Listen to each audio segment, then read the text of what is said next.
Nous pouvons nous demander comment aujourd'hui puis-je rencontrer la même épreuve puisque j'ai quitté le contexte de mes erreurs, le monde passé où j'ai péché. Une explication du sage, le Baal Shem Tov, répond à cette question.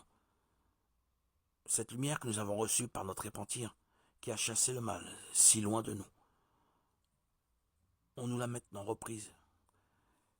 Et nous nous retrouvons aujourd'hui avec les mêmes états d'esprit qu'autrefois.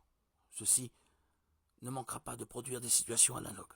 Ce sera là toute mon épreuve. Est-ce que je vais résister? Est-ce que je vais montrer que je me maintiens dans ma foi? Alors tout est clair. Les rechutes que tant de personnes considèrent comme des catastrophes sont en vérité de grands bienfaits, à condition toutefois de les comprendre et de résister le moment venu, lorsque cette lumière sera repartie. Elle reviendra.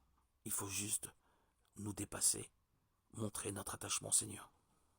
Celui qui y parviendra aura accompli une véritable réparation proportionnellement. Il sera transformé. Et toutes ses fautes seront transformées en mérite. Sans traverser de crise, nous n'y serions jamais arrivés. Sans trouver le courage pour résister dans la crise, nous aurions perdu l'occasion de tout réparer. Frères et sœurs bien-aimés, vous qui avez écouté ces paroles, vous qui trouvez dans ces paroles un écho, un reflet de vos sentiments les plus profonds et de votre expérience, vous êtes donc arrivé au seuil de la troisième étape au pied de la croix. Et si vous attendez, l'amour, la miséricorde du Seigneur vous sera révélée. Des cohortes de fantasmes et d'idées noires vous assaillent. Sachez alors combien votre mission est belle. Vous vous imaginez que tout est perdu, qu'on vous a repoussé.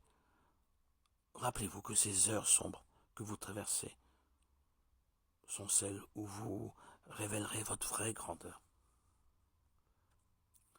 Tout ce qui vous rappelle en arrière ou vers le bas ne sont que mensonges, illusions et mauvais calculs.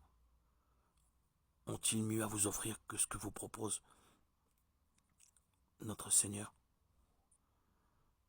Alors chassez toutes ces idées sans merci, n'y prêtez pas l'oreille et refusez le dialogue.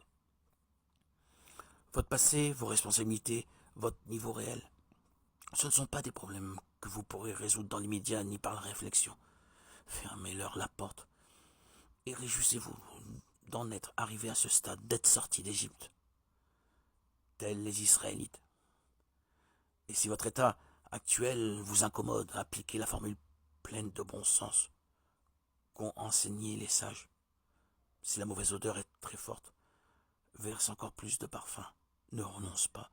Continue à faire de bonnes œuvres. Sois toujours dans la joie et l'espérance que le Seigneur reviendra. Chante des hymnes et foi en sa bonté. La joie, l'espoir, le chant, la prière, les louanges sont des parfums délicieux dont notre âme se nourrit et se renforce.